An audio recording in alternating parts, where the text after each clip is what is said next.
day to all. It's a pleasure to take the center stage and talk about a topic I personally and many organizations here are championing. For years, crew welfare has been a critical part of our operations.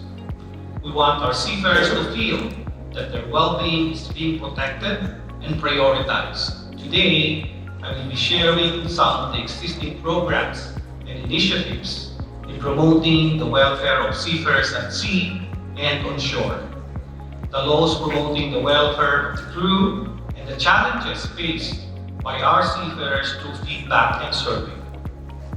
Why crew welfare? Why crew welfare is so important aspect in keeping our operations going? First, shipping is the backbone and lifeblood of the maritime industry and the global economy. It is recorded that 90% of the world's trade is carried by ships.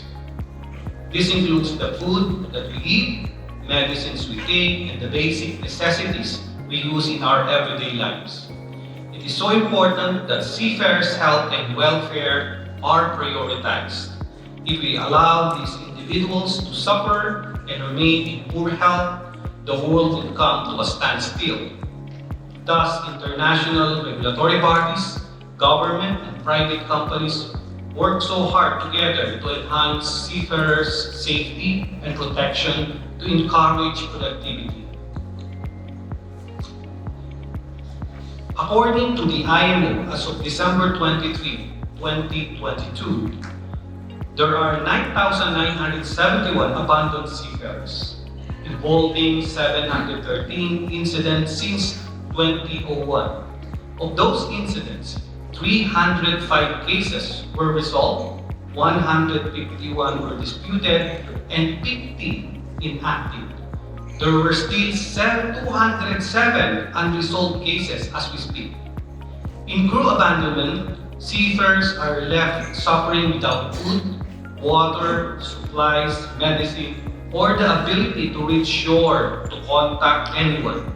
In the worst cases, seafarers might commit suicide in despair. Seafarers worry that they have let down their families who solely rely on their earnings.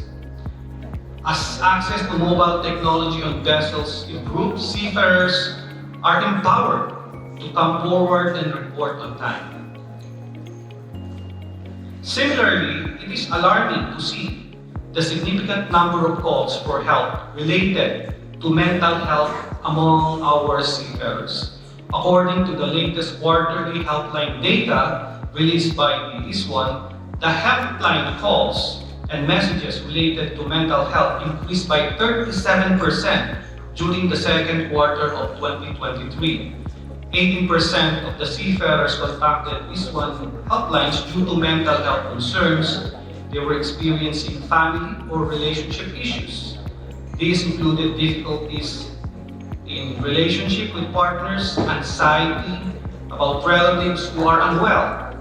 Isolation and homesickness were also among the cause of mental health issues for seafarers. Demonstrating the impact of the remote nature of working at sea, 60% of the seafarers who raised mental health challenges were experiencing abuse, bullying, harassment, discrimination, or violence. Another issue found to be linked to mental health difficulty is repatriation, which is at 14%.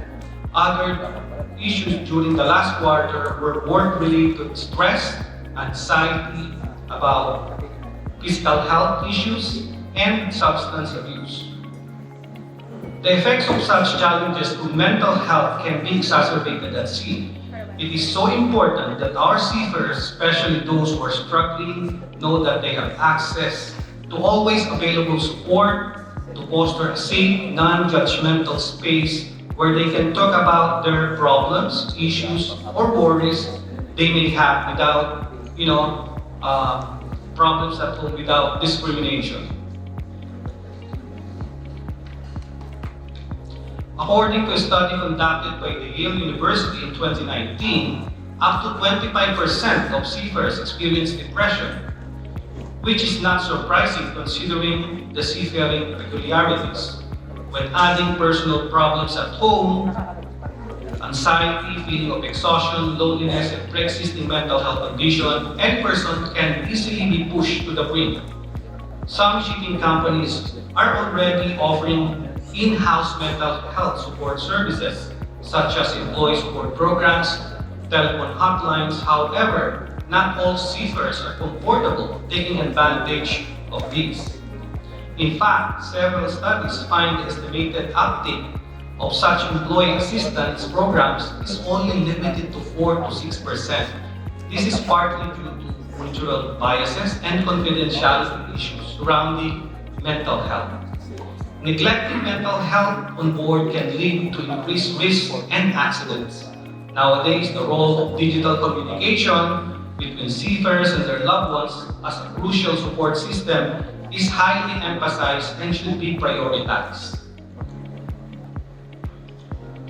Our continuous effort to address the challenges working at sea, like isolation and loneliness, harsh working conditions, mental health concern, and prolonged periods away from home, have even been helping our seafarers. Based on the Seafarer Crew Survey of 2023, which was presented earlier by Apple, the overall crew wellness index slightly increased from 71.2% in 2021 to 74.2% in 2023. Despite this, we still need to do more to address the challenges reported by our seafarers, like increased workload, shore-leave issues, food, water, quality and quantity, more focus on safety issues on board, career development, contract termination, and repatriation of crew once they completed their contract, and affordable means of communication like free internet, which would improve communication with their families back home. It is so important that we provide mental health support by giving training or seminars on recognizing and addressing mental health issues, provide confidential counseling services, stress management programs, and promoting a stigma-free environment both on board and on shore. With the ever-changing world, it's about time to break the stigma of mental illness. It is okay not to be okay. Do you agree? Okay. This is a key takeaway. Here are simple steps how to do it. According to the Illinois University in the US, acronym stigma is the guide here. Smile. Look for someone or something that will make you smile. That is S. T. Talk. Confine with people you trust. I. Imagine life after beating the uncertainty and anxiety. There is contentment and peace. G stands for get help. It is important to keep in mind that there is nothing to be ashamed in getting help to address mental illness. And M, move your ass. No, I'm just joking. Be physically active and let your body be the channel to let out what weighs your mental state. And A, which is very important and very hard to do, is the acceptance. Do you agree? Let us not isolate those who are fighting their mental illness and troubles, but instead help them overcome their challenges. Crew welfare also includes keeping physical health and safety, including ensuring proper medical facilities, regular health checkup, vaccination, and safety equipment and training. An effective communication between the employers and the crew is a must.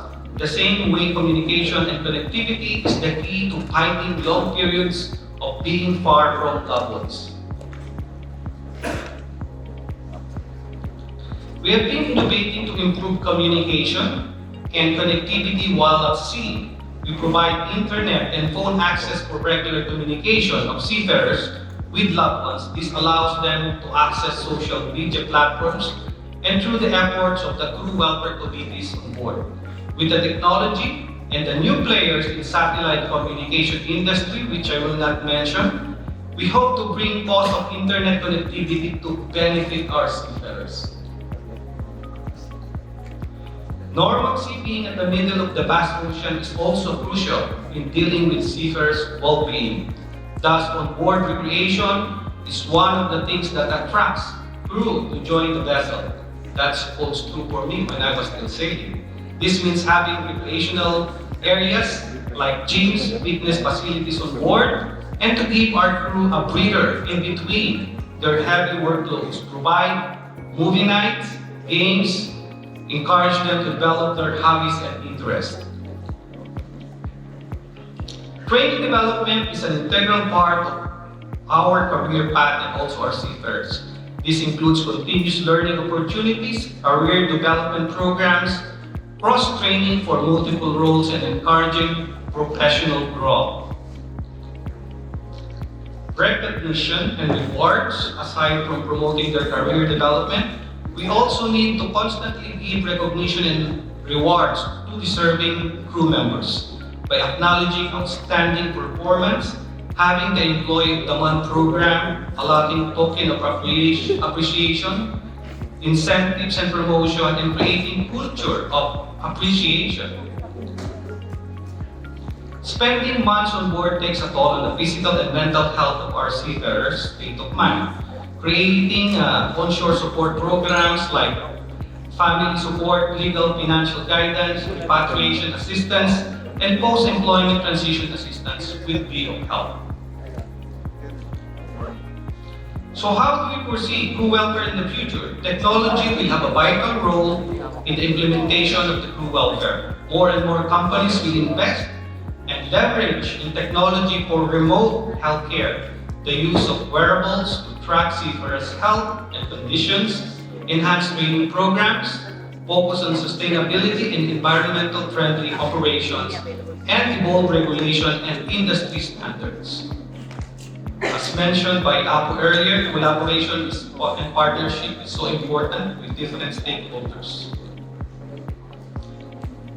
Before I close my presentation, I want to emphasize the importance of keeping the well-being of our seafarers in world trade and global economy. We must aim to have safe workplaces for them and providing the mental and physical wellness programs they need to keep our industry going and moving forward. The challenges experienced by our seafarers at sea can be mitigated if we all work together in implementing programs that would promote the well-being of our most valued asset, which is our seafarers. By integrating technological solutions, shipping companies can significantly improve the quality of life of seafarers, promote their well-being, and mitigate challenges faced during their time at sea. This in turn contributes to higher job satisfaction, increased loyalty, and better overall mental and physical health for the crew in the long term. Thank you for listening. Have an insightful day ahead.